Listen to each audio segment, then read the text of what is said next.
There we go. This episode is now officially live. We are officially live.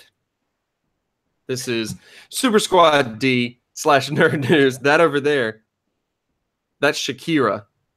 Yes, I am. And that over there is your favorite genie in a bottle, Joseph Craven. You got it. We're coming up. Ooh, what? It's brought to you by Capri Sun. Ooh, the taste you can see. Is that? Was that there? Okay. I'm pretty sure. Seems right. Seems right. Shout out to everyone who's joining us on this live broadcast on Friday morning. We're trying to recap some of the biggest news stories of the week. And along with that, E3 coming up, we got to talk about some of the big stuff that is being hinted at or what we think might just happen. So, without further ado, Tyler, why don't you kick us off with our first news story of the week? I would love to, my friend. The first news story this week that I want to talk about is the fact that Tom King, the writer of Batman, who's done a great job taking over for Scott Snyder, and this is a small spoiler, but I think everybody knows it at this point, if you've been on the internet, that Batman and Catwoman are getting married in issue 50 of Batman. And Tom King himself actually got invited to be on the late night show with Seth Meyers, which I just thought was super interesting, that DC is putting so much weight and momentum behind an event that will probably ultimately end in Catwoman dying because Batman can't ever be happy. So I think that's a super interesting plan for them. But no, I just thought, like, what an interesting time we're in where a comic book writer is on a late night talk show.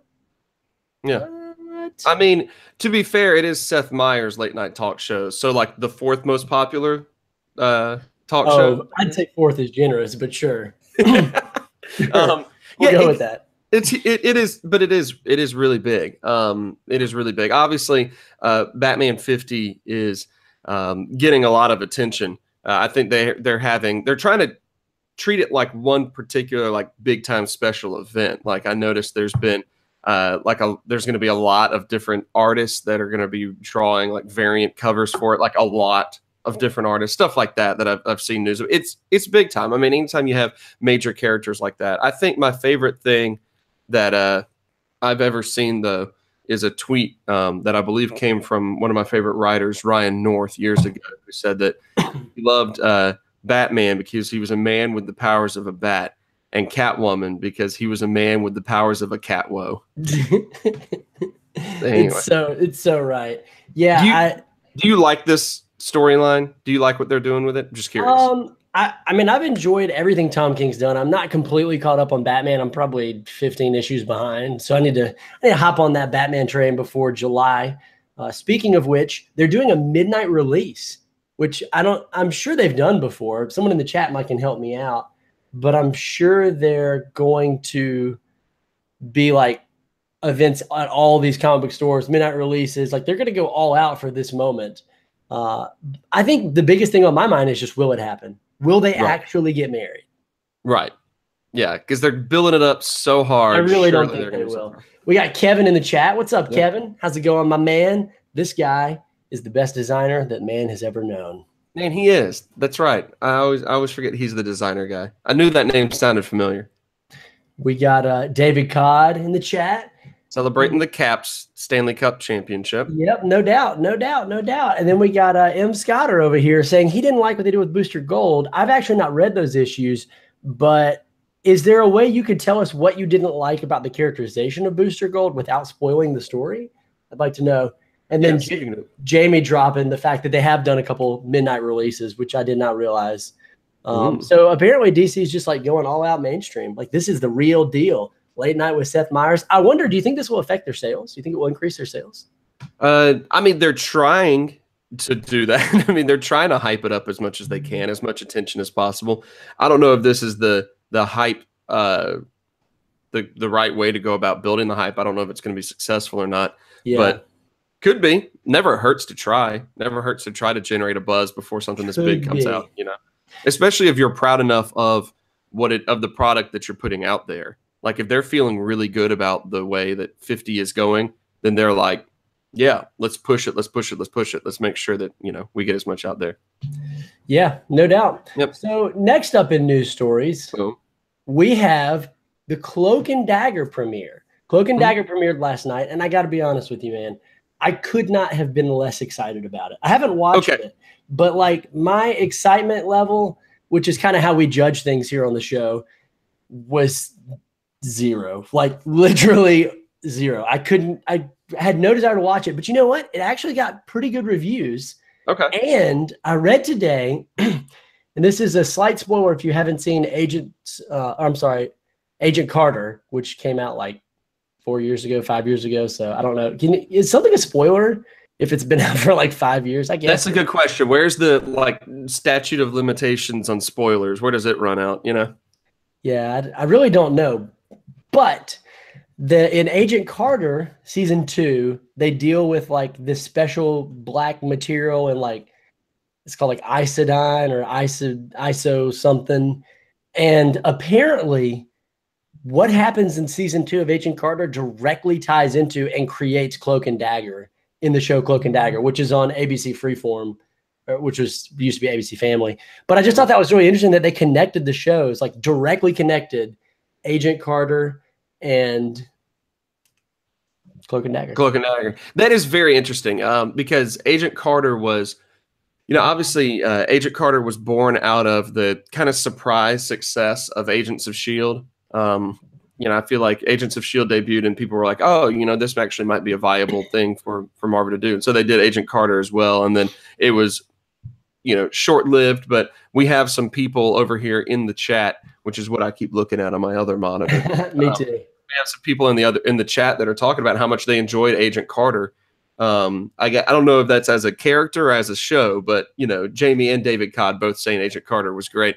So it's interesting that they would tie it in like that. That being said, much like you, I wasn't interested in it to begin with, or I had no interest. Granted, I'm much more of a casual fan when it comes to comics and comic related entertainment shows and all.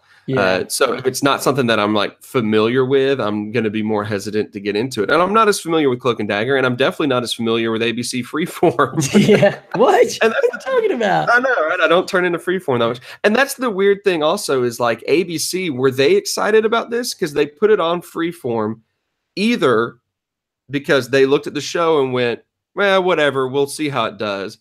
Or they looked at the show and said, hey, this is good enough where maybe because it's a Marvel, superhero show, it'll help Freeform's ratings out a little bit. I don't know. It could go either way as far as the thought process there. I don't know. Well, people saying bring back Agent Carter.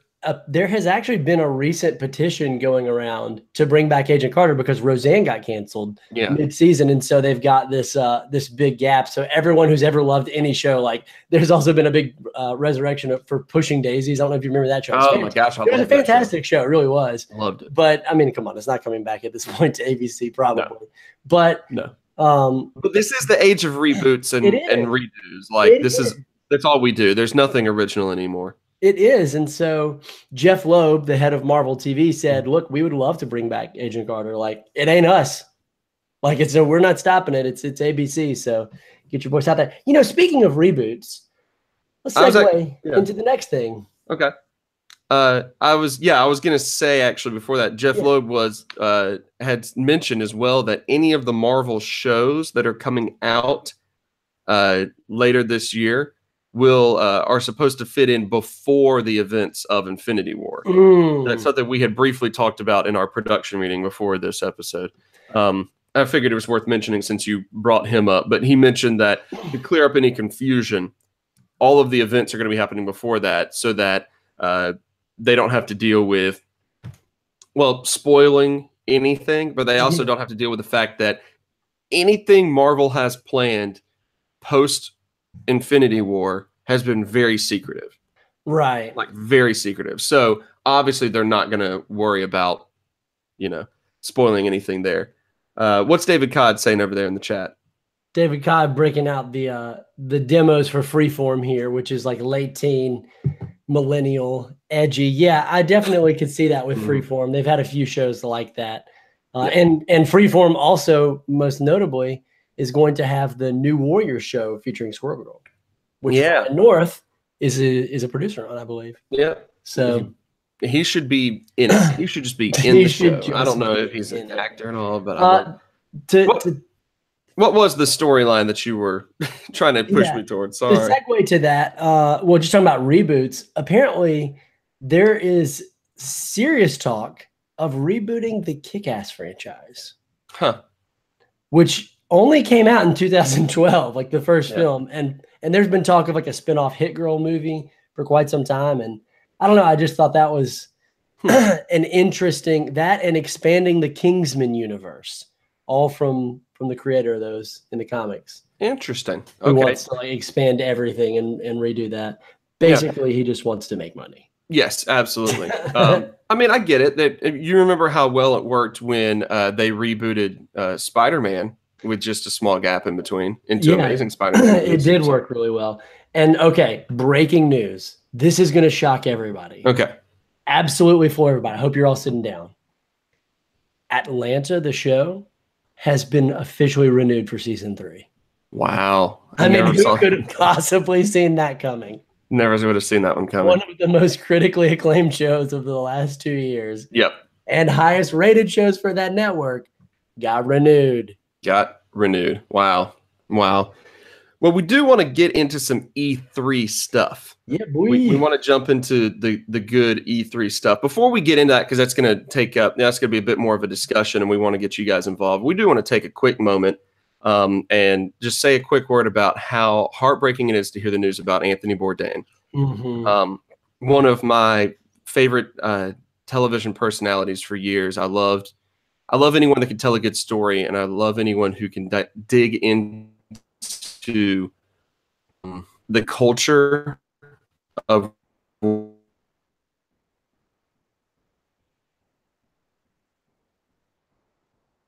Okay, we're having a little bit of technical difficulties. Not sure if we're still on the line or if I'm still in. I believe wherever they are. Just kind of, I'm double checking here. Ooh. All right. And I think we're back. Okay. All right. I'm double checking the stream here, and it seems like we're good. Okay. All I was saying is there was a time period in my life in which I think I binged, everything that Parts Unknown or everything No Reservations that Bourdain did. Yeah. Loved his style. He of course did an episode of Parts Unknown in which he came and visited, our home here in Mississippi and spent time at some of my favorite restaurants in like Jackson where I live and everything. And it just heartbreaking to hear that news today. Indeed. Well, let's transition a little bit to E3. Yeah. We got some really, really exciting stuff coming up at E3 here. I want to know from you guys in the chat, you guys watching after the fact, and from you, what are you excited about that you know about, and what are you hoping to hear about?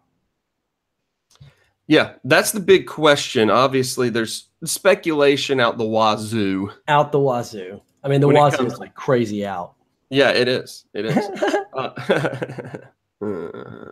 Anyway, there's speculation out the wazoo every year about E3. What it is, what are we going to see? Are they going to announce all this sort of stuff?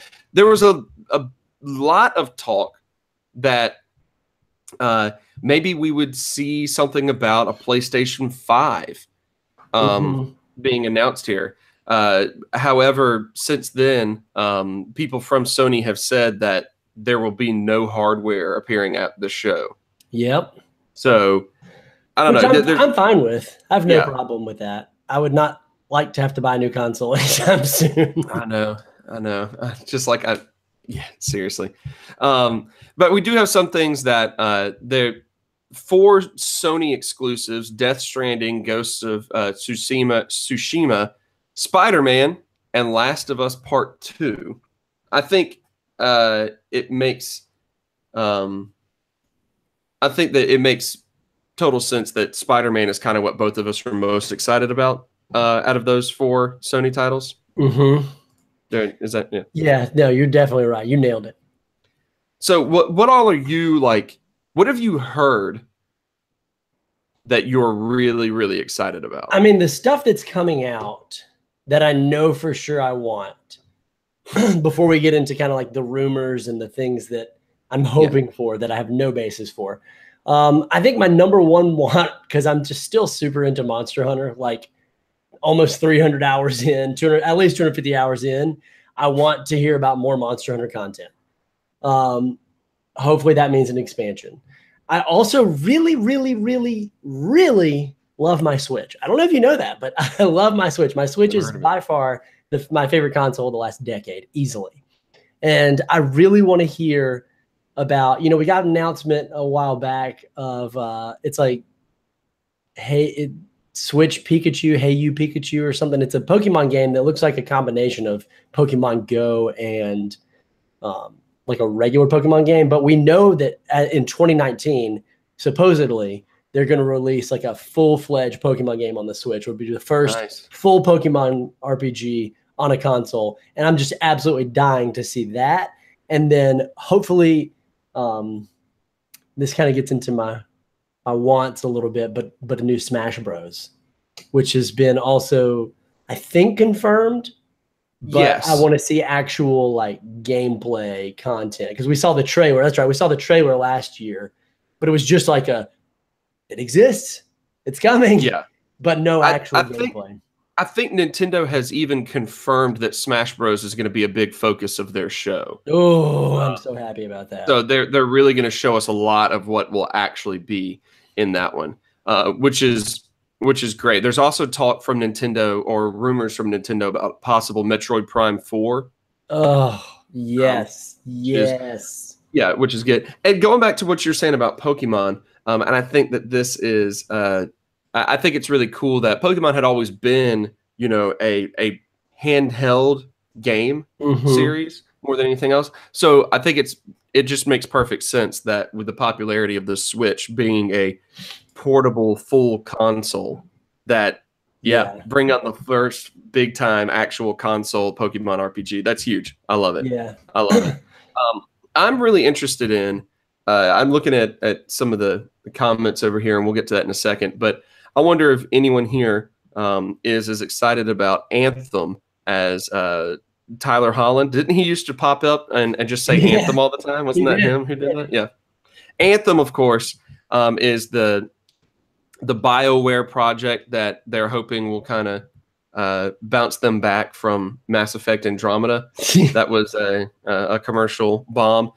Very promising, and I'm excited to actually see more out of that one. I'm very, very curious about that one. See exactly what it is they're working on there. What about some of our live chat comments? Well, a lot of people are saying new Fallout. They want a new Fallout, like a full Fallout, not Vault 76. Now, you're a huge Fallout fan. Mm-hmm. You've played through it multiple times. I've played Fallout 4 for 1 hour. Okay. So, but it was the best hour of your life? Well, I was bored about 50 minutes of it. Okay. So you'll be much more qualified to talk about, because I'm just like not excited about a new Fallout or Vault 76. But what about you? How do you feel about Vault 76? Fallout 76. Well, of course, the rumors there being that it's going to be an online survival game. Okay. That's going to be the format there. So, it's uncertain. It could be as underwhelming as Elder Scrolls Online, which is not a bad title by any stretch of the imagination, and I think a lot of people that play it really enjoy it. I actually own it and have played it a little bit, but I don't play MMOs quite like I used to. But if it is because a lot of what happened in Fallout 4 was they stressed some new like base building, vault building, gameplay dynamics, and so it seems like 76 could be coming off of that.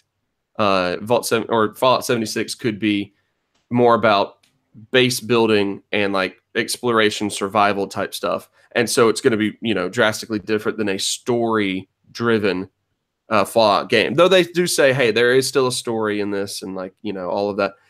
I'm intrigued. I'm very intrigued by it. Okay. because I feel like if there's anyone that I would trust to do a multiplayer survival style game well, then it would be Epic Games. yes. Nailed Sure. it. Yep. Nailed it. Absolutely. No, if it's anyone that I trusted to do that, it would be Bethesda. Yeah. Because I don't think that we're talking about doing a shooter necessarily. You know, Yeah. it seems like it's still going to be very, very RPG related, just maybe not quite as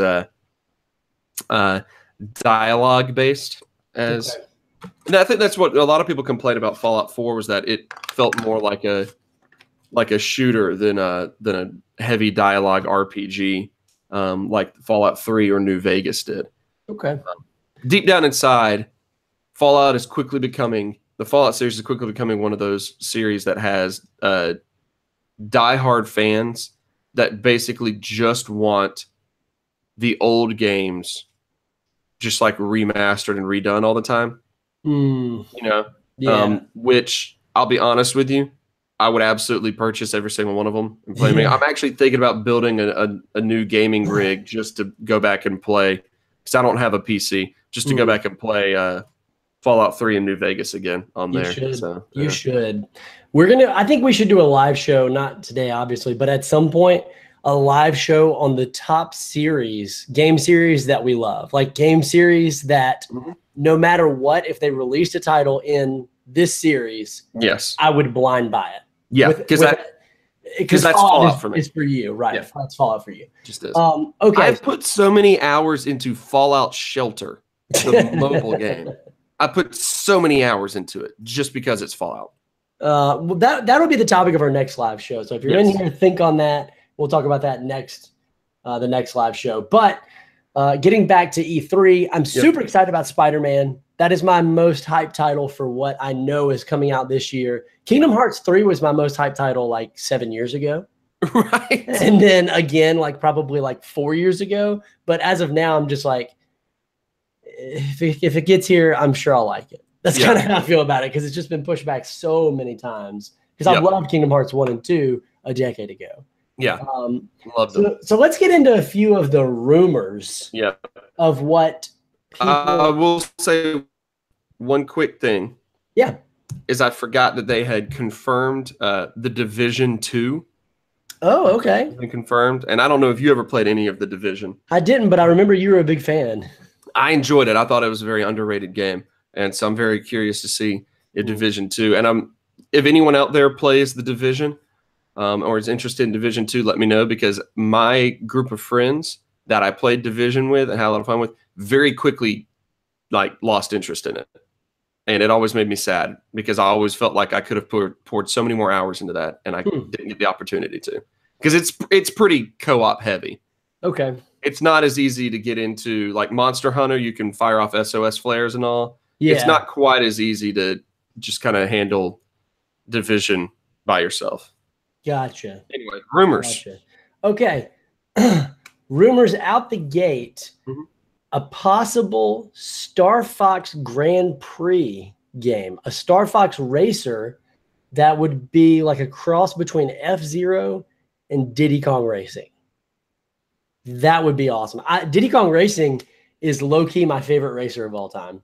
Yeah, you've said that before, and I just think it's super underrated and super fantastic. It does not get the credit it deserves. Totally. So if they released a game in the vein of Diddy Kong Racing that was fun and quirky and a little bit different than Mario Kart, but not so serious, I would be all about it. And I'm kind of ambivalent to the Star Fox franchise. So I won't be overly upset or overly excited if it is Star Fox, but just that style of game.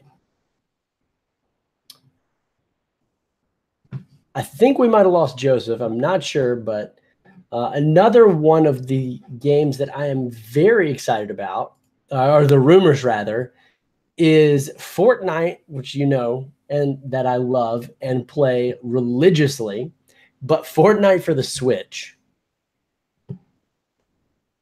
Fortnite for the Switch would be fantastic. I don't play on console. I think it's only really great on PC, but I could see myself picking it up on the Switch as I'm on the go or traveling or something like that. There's okay. All right. I had to double check and make sure that we had come back on the air because I couldn't tell exactly. The weird thing is I could hear you the entire time. That's so weird. Is the strangest thing. I could hear you the entire time, but then I couldn't tell if the video was still going. So here's 3 rumors that I want to know what you guys feel about. And then we'll wrap it up with the last rumor. Number one, Perfect Dark. A new Perfect Dark game. Would you be excited for a new Perfect Dark game? I would if the follow-up to the original had been better than it was. And so it makes me wary of trusting anyone because Perfect Dark on the 64 was one of my favorite 64 titles and one I think was super underrated. So I got to take a quick break. David Cott asks a very important question. Yes. Where does the new Spider-Man costume fall in the Spider-Man costume rankings? David, hold your breath. I got a video coming up called the top Spider-Man costumes of all time. It's coming up. It's going to be fantastic. You just wait, buddy. You just wait. You'll see where it fits. No, that really is a rumor, David, about Perfect Dark. That is a legit rumor. The second rumor is about Fable, a new Fable series. You know, here's the thing about Fable. Peter Monet, is that how you say his last name? I don't know. Monix, whatever. The guy who made the Fable series is notoriously known for overselling it. He would always show like these amazing gameplay sections or like pre-rendered things and be like, you can do anything your heart desires. And then it would come out and be like, well, actually, you can only do A or B.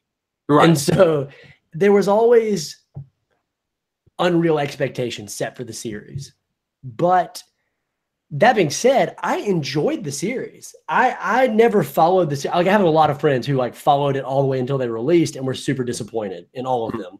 I played Fable 1 and 2 and really liked 2 especially. 2 was phenomenal. I know a lot of people didn't meet their expectations, but I loved it. So a new Fable series, I'd be all about that. I thought it was fun. Fully agreed. Fable 2 was one of the I don't know. I loved it. Absolutely loved that one. It was one of my favorites. Fable 3 was meh for me. I played all of them and enjoyed them. So a Fable 4, though, if that's a rumor, it does pique my interest a lot. Okay. Fable 4 would pique my interest a whole lot, more so than some of the other rumors that I've heard. As a side note, that's Lionhead Studios, who, if I remember correctly, did Black and White. Yeah, which was a game on the PC in which you were a deity. Yeah. And it was low-key awesome. And I kind of wish that they would like redo that game because I want to play it again. Well, the last big rumor is Devil May Cry 5, which I think there is an incredibly strong chance that's coming. The Devil May Cry franchise, I loved. I didn't actually play 1, but 2, 3, and 4. 3 being my favorite by far. It's just a solid action RPG where you get cool weapons, cool abilities, and you rank them up. I mean, I never played Bayonetta, but the company, I believe the company who made Devil May Cry made Bayonetta. I'm like 99% sure the development team rather. And I know they played in a similar vein, but I want like a true Devil May Cry 5. And I think there's a very strong chance of that coming because just last week, a domain name was registered, devilmaycry.com or 5 or something like that. So there's a really solid chance. How do you feel about that? And what do you guys think in the chat? Yeah, I'd be more curious to hear what the people say in the chat because I never played any of these games, so I have no feelings on it. Yeah. Sorry. That's fair enough. Okay. Well, Devil May Cry, I think, would be a fantastic. And then a bonus rumor that I think is an incredibly safe bet may not happen this year, but a Nintendo 64 Classic. Yeah. We've gotten an NES Classic and an SNES Classic. And they were hits. They were super They were hits. hits. I love my SNES Classic. Absolutely love it because SNES is my favorite system. But a Nintendo 64 Classic just makes sense. It's brings back a lot of nostalgia. It will hopefully make them some money. Yep. So would you buy a Nintendo 64 Classic? Being a huge Nintendo 64 fan and having most of the titles that would probably be on there. Right. Maybe just to be able to play them more reliably because Yeah. I have 2 Nintendo 64s in my living room, and I have, a lot of games, and I like collecting the old games. So I might get it just to play more reliably because these are, 20-year-old systems that sometimes don't work correctly. And but it's not going to stop me from wanting to collect the old Nintendo 64 cartridges themselves, the actual games. I was the same way with the Super Nintendo. I got the SNES Classic, but I had, I think, all but 2 of the games. Gotcha. But I wanted it. It was a small, compact HD. Exactly. That goes a long way. Easy way to bring them all with me. If I went somewhere, like I've taken it to friends' houses and played. It came with 2 controllers. The only complaint I had about the SNES Classic that I would hope they fix in the Nintendo 64 Classic is there was a little bit of lag, input lag, which really only affected a few games, but the notorious one was Super Mario World. Because there's some pretty precise platforming required in there. Yeah, for sure. But we played Zombies Ate My Neighbors together, didn't we?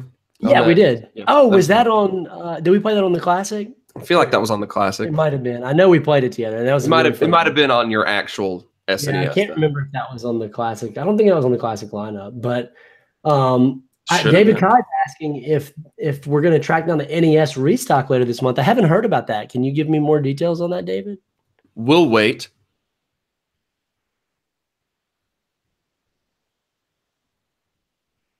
Oh, Jamie's talking about how much they love Zombies Ate My Neighbors. It's an amazing game. It really is super underrated. Like it's one of those hidden gems that I feel like people who play Nintendo 64 game, Super Nintendo games are like super into that era, love, but it never hit like mainstream popularity. People weren't like, oh yeah, my favorite games are Mario World, Zelda, and Zombies Ate My Neighbors. Yeah, exactly.